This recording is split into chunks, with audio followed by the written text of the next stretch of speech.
Hey everyone, welcome back to Engelbart Gaming. It's been a while since I did an 11 facts video on a game system, and it's time for a new one. This time around, I'm tackling SNK's Neo Geo, a system that pretty much literally put the arcade in your home as far back as 1990. The Neo Geo is a bit misunderstood, in part thanks to marketing, and in part thanks to the annals of time in general. So today, let's try to separate some fact from fiction. Oh, and why 11 facts? Because everyone else does 10, and I'm just a rebel, I guess. Let's get on with it. The big one. Is Neo Geo a 24-bit system?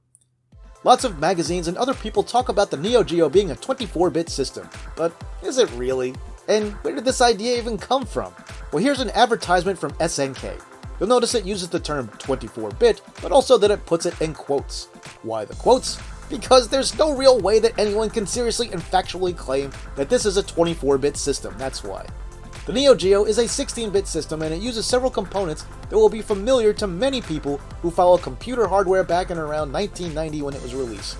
The system's CPU, or Central Processing Unit, is a 16-bit Motorola 68000. This is the same CPU used in many other arcade games, the Sega Genesis/Mega Drive, the Commodore Amiga, the Atari ST, the X68000, and more. The Neo Geo also has an 8-bit Z80, and the combination of a 68000 with the Z80 was really common in arcade systems and was also used by the Genesis/Mega Drive. So, no, they don't get to add the 68000 and Z80 together to arrive at 24 bits either. Now, they might be trying to hang that 24-bit claim on the system's 24-bit graphics data bus, but that's definitely a stretch, which also is known as a lie. And even better, SNK was even trying to claim that the Neo Geo was a 32-bit system in the early days before and right after it launched. And don't take my word for it, here's a glance at a spread in Electronic Gaming Monthly that they did shortly after the launch of the system in Japan. Please don't misunderstand me here, I'm not attacking the system. None of this is a dig at the Neo Geo itself. Despite its early release, as far as home consoles go, it was definitely the most powerful system of its era by a very large margin in most ways. Most of its capabilities far exceeded those of the Genesis, SNES, and the other home systems that were available back then, so they didn't need to fudge the bits. Why wasn't the Neo Geo more popular? When scouring the web to see what questions people had on the Neo Geo, one I'd come across pretty frequently was people asking, why didn't the Neo Geo sell better? The system was super powerful, much more so than the Genesis or the Super Nintendo, and it came out before the Super Nintendo. So why didn't the Neo Geo crush them all with its almighty power? This is an easy one. It boils down to mainly one word: price. Prior to launch, SNK planned to sell the Neo Geo for $599. At the time the launch came around, the Neo Geo AES home system launched for $650, but came with 2 joysticks and 2 games. Games cost roughly $200 each around that time. If we compare that to what else was out or available, the Genesis had debuted at $189 a year before, and had dropped to $150 about the time the Neo Geo came out. The SNES would debut later in 1991 for $199. Genesis and SNES games ranged from about $40 to about $70 brand new. Yes, there were expensive games back then for systems of that era too. Phantasy Star 2 on the Genesis, for example, could often be seen in stores from $70 to $80 when it was new. But still, that was a far cry from the $200 plus that Neo Geo games demanded. Before long, SNK released a bare-bones version of the system without any pack-in game for $400. The Neo Geo's cost played a huge factor in the level of success it achieved in the home market in the early 1990s. It was really a niche luxury gaming console, and I personally never knew anyone that owned one. It was that super expensive, unobtainable thing that was out of reach for almost everyone that any gamer back then would love to have been able to have. The Neo Geo originally may not have been planned to be sold at home at all. When SNK originally launched the Neo Geo in Japan in 1990, it wasn't available to purchase for the average consumer.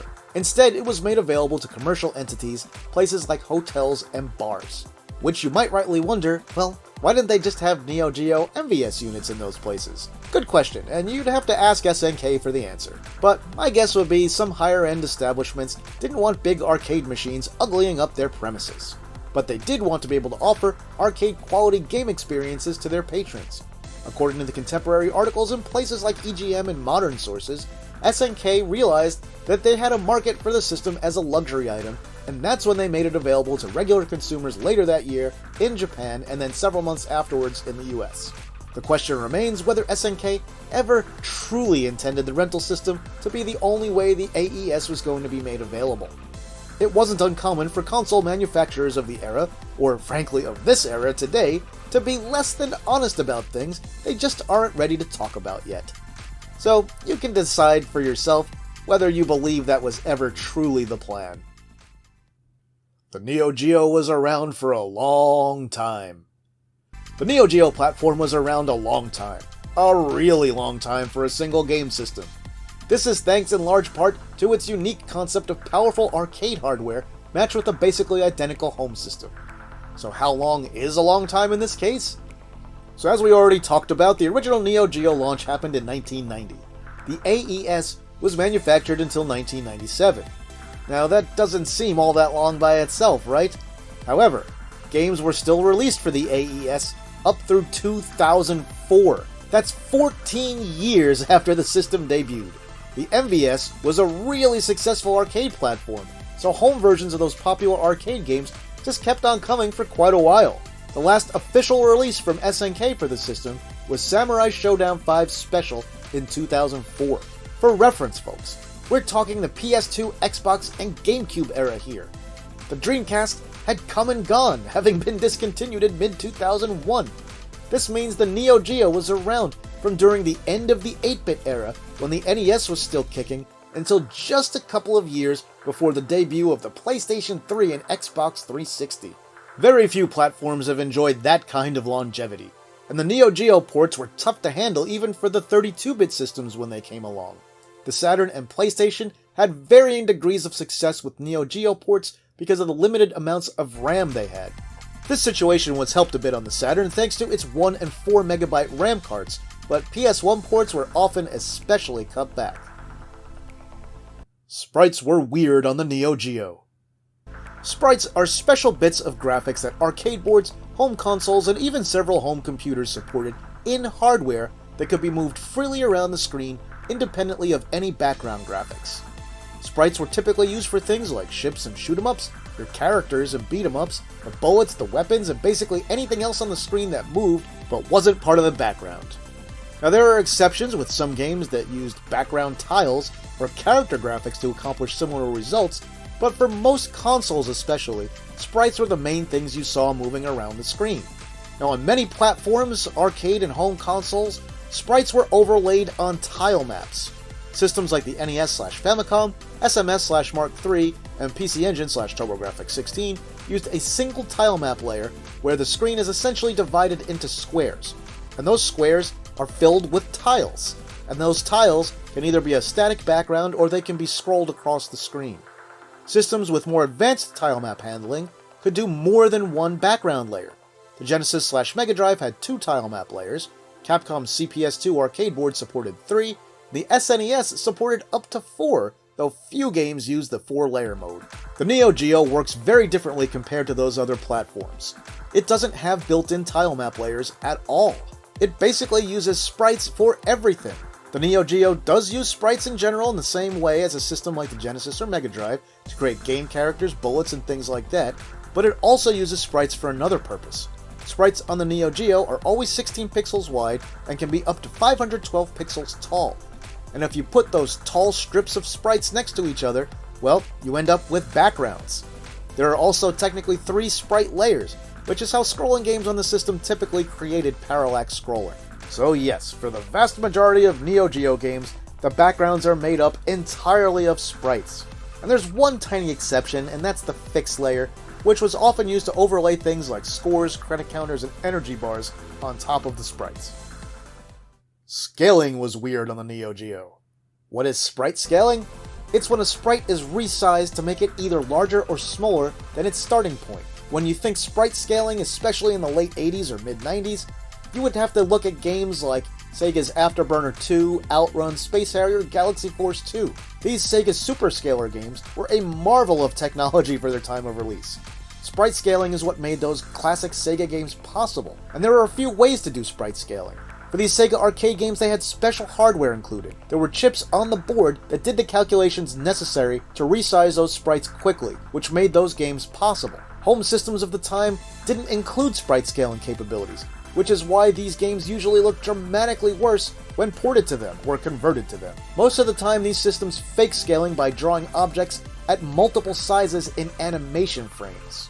Now, the Neo Geo features a very limited version of sprite scaling that allows the size of sprites to be decreased but not increased. What this means in practical terms is that you really couldn't make games like Space Harrier or Outrun on the Neo Geo and just flat out forget about Galaxy Force 2. The Neo Geo also could not rotate its sprites or spin them at arbitrary angles, which is something many of the Sega Superscaler games like Galaxy Force 2 could do. The lack of more complex sprite scaling and rotation features is likely why we didn't see more third-person or chase view games like Sega's Superscaler titles on the Neo Geo. Really, the only thing that was Superscaler-like was SNK's early release Riding Hero, and as you can see here, it's not very impressive, and it doesn't look too much better than what you'd expect from a Genesis racing game of the same era. And rather than try to recreate these Superscaler-like experiences, Neo Geo developers often use scaling effects for more subtle things, like transitions, or to zoom the view out when players in a fighting game got a certain distance away from each other. So yes, the Neo Geo did have some degree of sprite scaling, but it was very limited. The Neo Geo was the first game system to use memory cards. You may think that the first game system to use memory cards was the original PlayStation. If you think that, well, you're wrong! The Neo Geo MVS arcade system and the AES home system both included a memory card slot. This meant that you could, if a game supported it, start the game in the arcade, play it for a while, save your progress, then go to your Neo Geo at home, load up the same game, stick that memory card in, and continue from where you left off.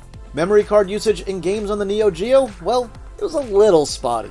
A few games didn't support the memory card at all, but when I say a few, I'm only talking about 6 or so of them. Some games only save and have info in the Japanese language. Some games have trouble working with third-party memory cards. If you're a Neo Geo fan or someone who just wants to learn more about it, and you would like some more information about these exceptions, well, take a look at this site here, which I've also included in the description below. That 330 mega pro spec limit, that wasn't really a limit. Early on, in both marketing materials and right on the splash screen on the system of almost every early game, SNK would show a logo that looked like this. What does that mean? Well, they were talking about cartridge or ROM size on this screen. While Sega was making a big deal out of the excellent Genesis/MD version of Strider being on an 8 megabit cartridge in 1990, SNK was saying, hey, our system can handle games that are 330 megabits. And we should probably talk about bits and bytes for just a second here. Sorry about the forthcoming math. 1 megabit is 128K, or kilobytes. 8 megabits, which is the equivalent of 1024 kilobytes, is 1 megabyte. So the 330 megabits SNK was proudly displaying on their splash screen would have been the equivalent of about 41.25 megabytes. And SNK was really super into cartridge size at that point. SNK displayed the cartridge capacity on the box of every single Neo Geo game pretty much right from the start. And these sizes were in megabits, not megabytes, which was the same measurement that Sega had used. If you want to convert these sizes to megabytes, which is a much more common measurement, and one we typically still use today for smaller files, you just take the number of megabits and divide it by 8. So for example, Magician Lord here is listed as a 46 mega cartridge, so its size when converted to megabytes is 6 megabytes. Anywho, that 330 megabit or 41.25 megabyte limit was far exceeded by late release Neo Geo titles. Games like King of Fighters 2003 here were about 716 megabits, which when converted is 89.5 megabytes. So some of the final games for the system were more than twice as large as what SNK stated the original limit was. The Neo Geo wasn't all fighting games, but it did have a lot of them. The Neo Geo has a reputation for being a hardcore system for fans of one-on-one fighting games, and I've personally heard people say that as much as 70 to 90% of its games are one-on-one fighters. Literally 1 month ago, someone who works with me occasionally said that 70% number was the accurate one. But is that really true? Let's take a look. The Neo Geo MVS, the arcade system, had a total of 148 official games released, which doesn't include newer aftermarket games in recent years from smaller companies or homebrew developers. Out of that 148 games, the total number of fighting games, either one-on-one fighting games or one-on-one wrestling games, or things very similar to that, is 53. That means roughly 36% of its total games are fighting games. Now, don't get me wrong, that's still a lot, but there are plenty of other genres represented on the system. But you can easily make an argument that fighting games really were what it became most well known for. Now, what about the home system, the AES? The numbers are just a smidge different. There were 117 total official games released for the AES, and out of those 117 games, there were 46 fighting games. That bumps the fighting game percentage up to 39%. What about the Neo Geo CD? Well, the numbers change pretty significant in totals here. The Neo Geo CD had a total of 97 games released. Out of those 97 games, 38 were fighting games. What does that make the percentage? Actually, also 39%. Pretty much the same as the AES, only the decimal point is slightly different. Now, I'm not going to sit here and tell you that there were not a lot of fighting games on the system, but some perspective always helps. So some of the most well-known games on the platform were the King of Fighters series, Fatal Fury series, and Samurai Showdown series, which is likely where its reputation as primarily a fighting game fan system came from. There are two versions of the Neo Geo CD, with the CDZ being a Japanese exclusive. The Neo Geo CD released in Japan in September of 1994, and other parts of the world a smidge later, except for the US, where we wouldn't see the Neo Geo CD until 1996. The Neo Geo CD was supposed to be SNK's answer to the high prices of Neo Geo software, and it was designed to attract more users to the system and help sell more games. The idea was you'd pay a few $100 for the system still, but the games would be closer to $50 and would still retain that arcade Neo Geo quality. Unfortunately, the thing launched at $400 here in the US in 1996, when the Saturn and PlayStation already cost significantly less and had lots of fancy new wave polygonal games on them. Still, the Neo Geo CD was a great idea, with seriously flawed execution and timing. Neo Geo CD games took a long time to load, like really long in some cases. Imagine waiting for almost a minute and a half just to get to round 1 in some fighting games, and then you had to sit through more loading time between rounds, like 15 to 20 seconds. That kind of waiting breaks the quick and easy arcade atmosphere that the console was built to produce. The original Neo Geo CD hardware used a single-speed CD-ROM drive in all regions, even though there had been plans at one point to equip the North American version with a double-speed drive. But apparently SNK had so many single-speed drives just laying around that they couldn't stand the thought of wasting them and losing money on them. So they thought it'd be better to punish their audience with super slow loading times instead of losing a few bucks here and there and including double-speed drives. And that idea makes even less sense when you consider that SNK released an updated version of the system called the Neo Geo CD-Z in Japan at the end of 1995, prior to the release of the single-speed unit in the US. What gives, SNK? Anyway, keep in mind that this was also well after the release of the Saturn and PlayStation. The CD-Z featured a double-speed drive which finally allowed for faster loading times, but load times were still significant. In the end though, it wasn't long loading times that really hurt the Neo Geo CD's chances of success in the gaming market of its era. It was up against systems that were now using 3D polygonal technology that it just couldn't replicate, and in a lot of cases, the games that ended up on the Neo Geo CD were old at the point of their release. For the Neo Geo CD to have had a real impact, SNK would probably have had to release it a couple of years earlier. The most expensive game on the platform is currently Metal Slug. It's no secret that Neo Geo games were expensive. As I mentioned earlier, new titles were generally released at around $200 when the system launched, and you could find a bunch of games for either more or less in the years that followed. But like most game systems, certain games were a lot more rare than others, and the modern collector market has caused the value of some of those games to absolutely skyrocket. I'll also note that there can be a big difference in price between the MVS and AES versions of Neo Geo games, with the home system versions typically being much more rare and expensive. As I record this, it's March 20th, 2024.